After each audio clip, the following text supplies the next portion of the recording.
Hello everyone. Today we are going to discuss Semester 1 Basic Science and Humanities 2 Engineering Graphics and Design. Thank you, Professor Nikita. This subject is the backbone of basic science and humanities and helps students connect theory with the real world. আমাদের চারপাশে যা কিছু আমরা দেখি এই যে 3D জগৎ যেখানে দৈর্ঘ্য প্রস্থ উচ্চতা সবই আছে সেটাকে একটা সাধারণ 2D কাগজের উপর নিখুঁতভাবে ফুটিয়ে তোলা এটাই কিন্তু ইঞ্জিনিয়ারিং ড্রয়িংয়ের আসল মজা আর চ্যালেঞ্জ। চলুন আজ এই ব্যাপারটাকে একদম সহজ করে বুঝে নিই। প্রশ্নটা খুব সহজ তাই না, যে কি করে একটা 3D জিনিসকে একটা 2D কাগজে আঁকা সম্ভব, কিন্তু এর উত্তরটা জানা আর সেটাকে কাজে লাগানো প্রত্যেক ইঞ্জিনিয়ারের জন্য কিন্তু এটা একটা বেসিক স্কিল। আর এর উত্তরটা জানেন তো কোথায় লুকিয়ে আছে? ছায়ার খেলার মধ্যে। হ্যাঁ, ঠিকই শুনছেন। প্রজেকশন ওটা আসলে আর কিছুই না, খুব নিখুঁতভাবে হিসেব করে তৈরি করা একটা ছায়ার খেলা। তো যে কোনো ছায়ার খেলার জন্য যেমন একটা স্টেজ বা মঞ্চ দরকার, আমাদের ইঞ্জিনিয়ারিং ড্রয়িংয়েরও ঠিক তেমনই একটা স্টেজ আছে। আর এই স্টেজের দুটো প্রধান তল বা প্লেন আছে। এই ছায়ার খেলার একটা বেশ গালভরা নামও আছে কিন্তু, অর্থোগ্রাফিক প্রজেকশন। এর মানে হলো আমরা যেন অসীম দূরত্ব থেকে কোনো বস্তুকে দেখছি আর তার ফলে যে লম্বালম্বী ছায়াটা প্লেনের ওপর পড়ছে সেটাই আঁকছি। সহজ কথায় এটা হলো আমাদের ওই ছায়ার খেলারই সায়েন্টিফিক নাম। তো আমাদের এই স্টেজের দুটো মূল অংশ আছে।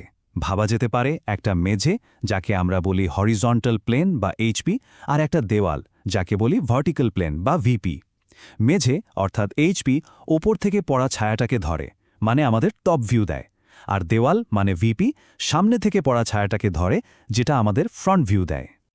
তাহলে একটু ভেবে দেখলে কেমন হয়, ওপর থেকে যখন কিছু দেখছি তখন আমরা ঠিক কোন দুটো ডাইমেনশন দেখতে পাই? আচ্ছা, এবার তাহলে সরাসরি খেলাটা শুরু করা যাক, মানে প্র্যাকটিক্যাল ড্রয়িং। প্রথমে একটা খুব সিম্পল জিনিস দিয়ে শুরু করি। ধরুন একটা বাক্স বা ডাব্বা যেটা একদম সোজা হয়ে দাঁড়িয়ে আছে। ধরুন একটা স্কোয়ার প্রিজম সোজা হয়ে আমাদের স্টেজের মেঝে মানে এইচপির ওপর দাঁড় করানো আছে। তাহলে কি হবে? ওপর থেকে দেখলে মানে টপ ভিউতে আমরা একটা নিখুঁত স্কোয়ার বা বর্গক্ষেত্র দেখতে পাব, আর সামনে থেকে মানে ফ্রন্ট ভিউতে আমরা একটা আয়তক্ষেত্র দেখব যেটা আসলে বস্তুটার উচ্চতা দেখাচ্ছে। তাহলে এখান থেকে একটা খুব গুরুত্বপূর্ণ জিনিস আমাদের মাথায় রাখতে হবে, যখন একটা বস্তু সোজা থাকে তার আসল আকৃতি বা ট্রু শেপটা ঠিক কোন ভিউতে দেখা যায়। সোজা জিনিস আঁকা তো বেশ সোজা, কিন্তু আসল চ্যালেঞ্জটা শুরু হয় যখন বস্তুটা একটু হেলে থাকে বা কাত হয়ে থাকে।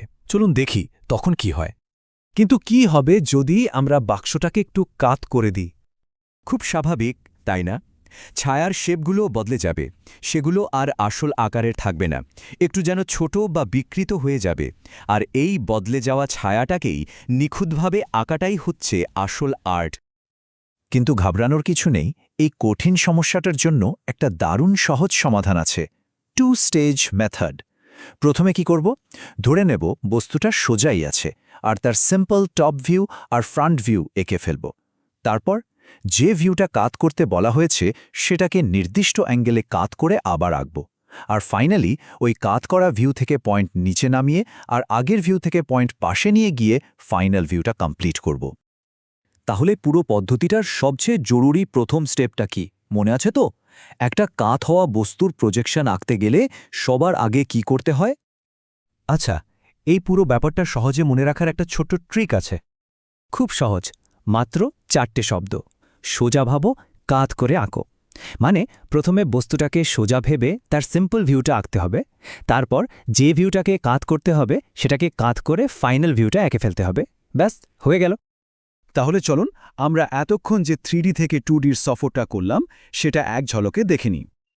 আমরা শুরু করেছিলাম একটা সহজ আইডিয়া দিয়ে। প্রজেকশন মানেই হলো ছায়ার খেলা।